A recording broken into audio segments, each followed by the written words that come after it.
ಪ್ರೇಮ ಈ ವಿಷಕಂಠನ ಹೃದಯದಲ್ಲಿ ಬಹುದಿನಗಳ ಬಯಕೆಯಾಗಿ ಕಾಡುತ್ತಿರುವ ಈ ಹೆಣ್ಣು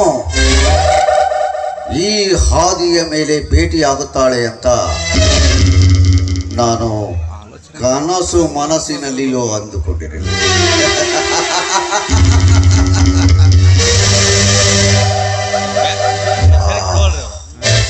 ರಸ ತುಂಬಿದ ಮಾವಿನ ಹಣ್ಣಿನಂತಿರುವ ಈ ಹೆಣ್ಣು ಈ ವಿಷಕಂಠನ ಕಣ್ಣಲ್ಲಿ ಕುಕ್ಕುತ್ತಿದ್ದಾಳೆ. ಹೇಗಾದರೂ ಮಾಡಿ ಇವಳನ್ನು ನನ್ನ ಬಳಿಯಲ್ಲಿ ಹಾಕಿಕೊಳ್ಳಬೇಕು.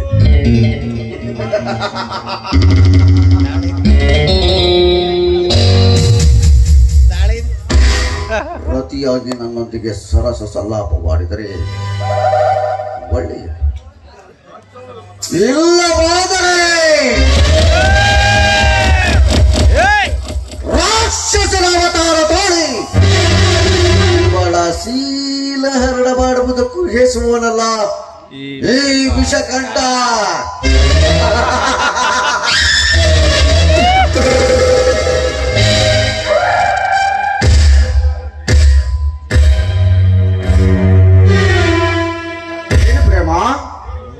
ಕೈ ಬೀಸಿ ಕಳಿಸಿಕೊಟ್ಟೇ ಅಲ್ಲ, ಅವನೇನು ಪ್ರಿಯತಮನೋ ಸ್ನೇಹಿತನೋ ಅಥವಾ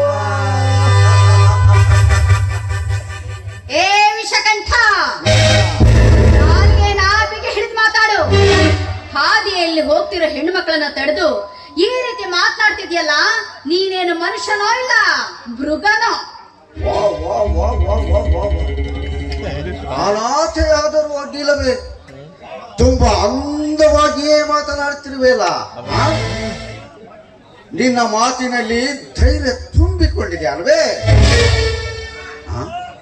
ಧೈರ್ಯದಿಂದ ಮಾತನಾಡಿದ ಮಾತ್ರಕ್ಕೆ ಹೆದರಿ ಓಡುವ ಗಂಡು ನಾನಲ್ಲ. ನಾನೊಬ್ಬ ಬಂಡತನದಿಂದ ಗಂಡದೇ ಇರುವ ಗಂಡು ಕಣೆ ನಾನು. ಪ್ರೇಮ, ಅಂದ ಚಂದವಾಗಿರುವ ಹೆಣ್ಣು ಈ ವಿಷಕಂಠನ ಕಣ್ಣಿಗೆ ಬಿದ್ದರೆ ಸಾಕು, ಮುಗಿಯಿತು ಅವಳ ಶೀಲದ ಕಥೆ. ಈಗ ಆಸರದಿ ನಿನಗೆ ಬಂದಿದೆ. ಹುಚ್ಚ, ಇದೇ ರೀತಿ ನೀನು ಮಾತಾಡ್ತಿದೆ ಅಂದ್ರೆ ಹುಚ್ಚ ಆಸ್ಪತ್ರೆಯಿಂದ ತಪ್ಪಿಸ್ಕೊಂಡ್ ಬಂದಿದ್ಯಾ ಅಂತ ಕಾಣಿಸುತ್ತೆ. ಹೆಣ್ಣಿನ ಬಗ್ಗೆ ಈ ರೀತಿ ಮಾತ್ರ ಕೇವಲವಾಗಿ ಮಾತಾಡಬೇಡ. ಹೆಣ್ಣಿನ ಮೇಲೆ ಆಸೆ ಪಟ್ಟವರು ಶುಂಭ ನಿಶುಂಭರು ಕೂಡ ಸಂಹಾರವಾಗಿದ್ದಾರೆ. ಅಷ್ಟೇ ಯಾಕೋ, ಹೆಣ್ಣಿನ ಮೇಲೆ ಆಸೆ ಪಟ್ಟು ಕೋಟೆ ಕೊತ್ತಗಳೆಲ್ಲ ಕಟ್ಟಿದ ಅಂಥರಾಜರು ಕೂಡ ಸರ್ವನಾಶವಾಗಿದ್ದಾರೆ. ಇತಿಹಾಸದಲ್ಲಿ ಹೆಣ್ಣಿನ ಮೇಲೆ ಆಸೆ ಪಟ್ಟು ಬದುಕುಳಿದವರು ಇನ್ನೂ ಕೂಡ ಇಲ್ಲ. ಹೆಣ್ಣಿಗೆ ಮರ್ಯಾದೆ ಕೊಟ್ಟು ಬದುಕುವುದಾದ್ರೆ ನಿನಗೂ ಕೂಡ ಜೀವಾವಧಿ ಶಿಕ್ಷೆ ತಪ್ಪುತ್ತದೆ. ಒಳ್ಳೆ ಮಾತನ್ನ ಹೇಳ್ತಿದ್ದೀನಿ, ಹೊರಟಾಗಿಲ್ಲಿಂದ. ಏ ಹುಚ್ಚು ಹೆಣ್ಣೆ, ನಿನ್ನ ಉಪದೇಶದ ಮಂತ್ರಗಳ ಮಾತಿಗೆ ದಾರಿ ಬಿಟ್ಟು ನಿಲ್ಲಲು ನಾನೇನು ಸಂತನೂ ಅಲ್ಲ, ಶರಣನೂ ಅಲ್ಲ. ನಾನ್ಯಾರು ಗೊತ್ತೇ? ಕಾಮದ ಪಿತ್ತ ನೆತ್ತಿಗೇರಿಸಿಕೊಂಡ ನಾನೊಬ್ಬ ನರರಾಕ್ಷಸ. ಕಣ್ಣಿಟ್ಟ ಹೆಣ್ಣಿನ ಸೌಂದರ್ಯವನ್ನು ಉಣ್ಣದೆ ಹೋದರೆ ಈ ನನ್ನ ಗಂಡಸ್ತನಕ್ಕೆ ಅವಮಾನ. ಬಾರೇ ಮೊಳ್ಳಿ.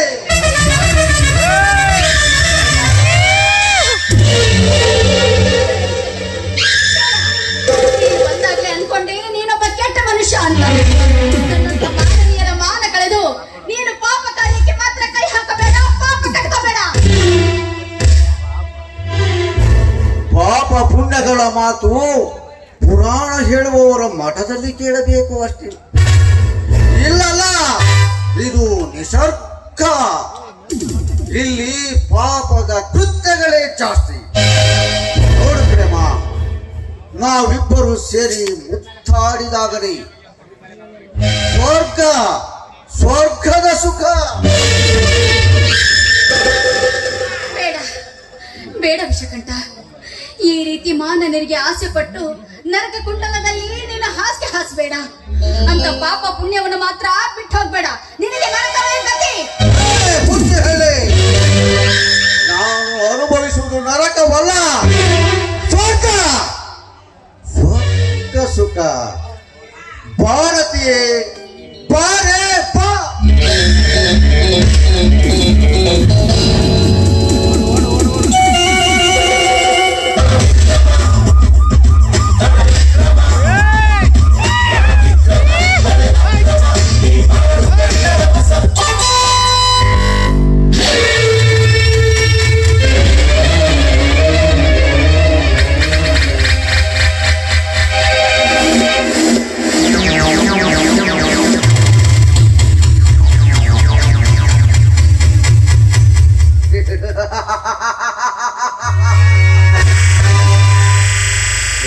ಸೊಕ್ಕಿನ ಕೆನ್ನೆ ಅಂತೂ ನನ್ನ ಕೈ ಕಚ್ಚಿ ಈ ವಿಷಕಂಠನೆಂಬ ಬೆಂಕಿಯ ಬಲೆಯಿಂದ ತಪ್ಪಿಸಿಕೊಂಡು ಹೋದೆ.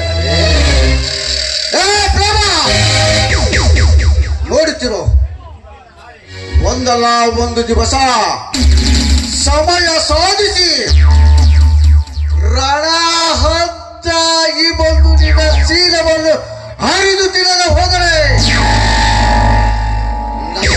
ಗೊತ್ತಲ್ಲ, ವಿಷ ಕಂಠನೆ ಅಲ್ಲ.